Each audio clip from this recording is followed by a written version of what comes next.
Hi, Coach AG here, and I am here to do the second set of slides on workplace technology. So this will be 15 through 42, and here we go. Workplace and technology includes things like copy machines and fax machines, also different integrated business phone systems where we can talk to each other on the job, computers and computer software, networks and the intranet. The intranet works between the employees, and also the internet and internet applications. Copy machines and fax machines are useful when we need printed documents. Copiers are machines that make an exact duplicate of the document, and the fax machine is a device that sends and receives printed documents over the telephone lines.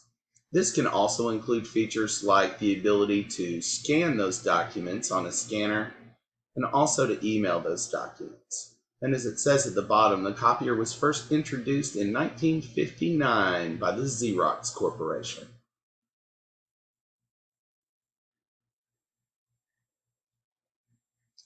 What's a business phone system? Well, they have more than one line. They're interconnected telephone systems that allow us for special features like I can transfer a call to my boss, or we can have a conference call with more than two people, and we can also have shared voicemail where we can get information from others. It might involve an internet connection, and that internet connection allows for more advanced features like integrated text messaging, voicemail, and also email. So what's a computer? Well, a computer is a programmable machine for storing, processing, and retrieving data. It includes a lot of different types, like you can have a desktop, a laptop, a tablet, a smartphone. All of these things are considered computers. And computers enhance virtually all workplace tasks. It helps in communication, helps you to manage your tasks, helps with us to research and develop new products. It helps us in marketing and lots of other things. The technology tidbit at the bottom said that the first computer weighed 30 tons, and it was 1,500 square feet, and it cost $400,000 to build. Computers need hardware and software. So what is the difference? Well, hardware is the physical elements of the computer, as well as different separate elements which support the computer's functionality, like the keyboard or the mouse. And software would be the instructions which guide how the computer operates, what tasks are performed, and how they're performed. Computer hardware, there's four main types. The first one is an input device, things you put into the computer, like typing letters on a keyboard or clicking on a mouse. Touch screen is an input device. When you talk into the microphone, that's an input device. And also a webcam or a scanner or anything else that puts information into the computer. The next thing you have is the processing device, the CPU, which determines how fast the computer processes things. Just like you have input, you also have output devices that show you what's coming out of the computer, like a computer monitor, or what prints out on the printer, or what comes out of the speakers. So those are output devices. And then finally, we have ways to store things on the computer. We have a hard disk drive. Sometimes we have optical drives, like a DVD drive. If you have a computer that you can slip a DVD into, that's called an optical drive. We also have flash drives and flash devices, like our little USBs that we stick in. So those are examples of storage devices. Printers and scanners are two of the most common useful types of computer hardware. So a printer is an output device since it shows us what comes out of the computer, and it produces a physical version of the document using paper and ink.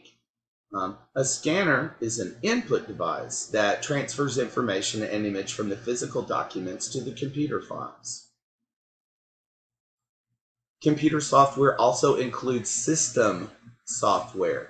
So the system software provides instructions for basic operation of computer hardware, like the Windows operating system, or different drivers that we might need to run different programs like the printer.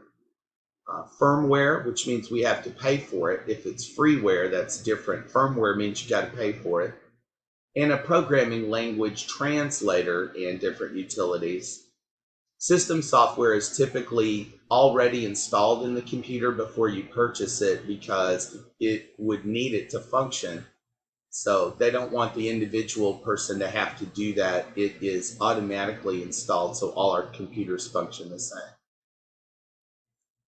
Computer software includes application software, and this application software provides a platform and instructions for specific tasks, and that includes many types. It may require installation by the user because some common basic applications are already pre-installed.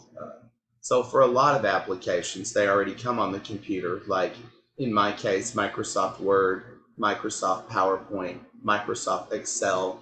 Those already came included whenever I bought my laptop. So those applications are already installed. It's often available in integrated software packages that have multiple related applications. So in my case, because I bought the Windows operating system and the Windows Office package, it includes Microsoft Word and those other things. You can also get integrated software for like sales or accounting, doing your taxes, reporting, and inventory. And finally, integrated software packages are also called application suites. That word is pronounced suites. Common application software, obviously, first of all, would be word processing software like Microsoft Word. You can also have database software to organize, store, and manage data, which we call Microsoft Access. You can have software to run a spreadsheet like Microsoft Excel. And at the bottom it says when it's made for mobile devices, application software is usually called an app. Common application software also includes personal information management software for managing your tasks like a calendar, and Microsoft Outlook allows us to do that. We also get multimedia software, many types of media like audio and video. An example would be Windows Media Player. And then finally, different presentation software, so we can format text and graphics like we do in Microsoft PowerPoint. Common application software includes graphic design software like Adobe Photoshop and Adobe Illustrator that helps us create and manipulate images. Common application software also includes web development, like if you want to make web pages and put online content, you might use something like Adobe Dreamweaver. It also includes desktop publishing software for things like Microsoft Publisher and Adobe InDesign, where we can create and edit publications that have images and text. There's another category called content access software, allowing us to access and view content like Google Chrome would be an example of that. We can also have virtual meetings over it says Microsoft Skype. I think you know some of the ways that we teleconference through WebEx and Google Meets, and we have something called the big blue button through Canvas. They also have something called enterprise software that helps you track and manage your business, and Microsoft makes a product called Dynamics that will help you look at your business and track its statistics. Two kinds of computer software: open source or proprietary. So open source means you don't have to pay for it, and proprietary means you have to pay for it. And you have to pay for it to get the source code like you do for certain systems. What's a network? Well, that's a connection among computers to help communication and share resources, and it can be public or private. It includes many types depending on what size they are. So the smallest would be the PAN, or the personal area network. Then you have a local area network, a wide area network like citywide. So if this city provided internet for everyone, free internet, That might be an example of a WAN, or a wide area network. A metropolitan area has a different name, and then finally a global area network. What is the intranet? Well, that's a private network that's different than the internet, that it's used by organizations for sharing the company's news and policies. It may incorporate communication and collaboration tools, and it may be connected to the internet. I could be wrong, but I think that Canvas is an example of an intranet where we're able to communicate with each other through Canvas. But I'm not 100% sure about that. If Canvas is a good example of an intranet. The internet is a global system of these networks, and it is the world's largest, most popular network. It is a public resource that everyone can access. Nobody owns the internet, or nobody controls who can connect to it. And it's used by 2 billion people around the world. The internet requires you to have a Wi-Fi or a hardwired connection. And when we have a hardwired connection, that means that we put the Ethernet cord into the router and into the laptop. So when you have a cord going into the wall, basically that's a hardwired connection, and you're going to get better reception that way. You always do. With Wi-Fi, we use radio waves that are floating around that connects via a series of cables to the internet service. So what is the World Wide Web, WWW? It's a public information system on the internet that connects billions of documents, and those are called web pages. The World Wide Web is part of the internet, but it is not all of the internet. And it's accessed through what we call a web browser. And I believe a lot of us use Google Chrome as our web browser. The World Wide Web was created in 1991 at the European Science Research Organization, CERN. So what's a cloud? Well, a cloud is a global network of remote servers that operate through the internet. This cloud helps decrease storage problems and local computing power problems. So instead of storing it on our desktop, we can store it to the cloud. The cloud stores and manages data, which allows people easy access online, and it runs different applications and allows many different users to do the same thing in a web-based application. So in Google Docs, if we can all cooperate on the same document, my guess is that document is in the cloud because all of us can access it like that.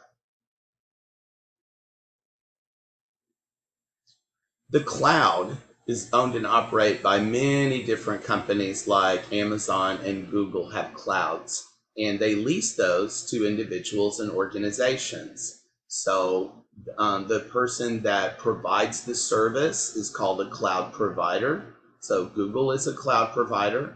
Apple, Dropbox would be an example of a cloud and a cloud provider. And then I'm not familiar with this one, but Microsoft Azure. So what's a web-based application? That's an application that operates and accesses through the World Wide Web rather than it being on your own computer itself. And it allows users from any computer connected to the internet to work on a single file simultaneously. I would say that NitroType is an example of a web-based application where we can all race together or do something together. So I think that NitroType is a good example of that. There's common web-based applications I want you to know about. The first one is email. Like Gmail would be an example of an email application. We also have virtual meeting applications for teleconferencing. They say Microsoft Skype, and I know that we've used WebEx and Google Meets, and the big blue button is what we have available. And a lot of us have participated in Zoom conferences. So those are virtual meeting applications. We also have word processing applications like Google Docs, where we can all do those together in the cloud. Those are web-based applications. There's also spreadsheet applications. So Google Sheets is also an example of a web-based application that we can all access on the internet. You also have presentation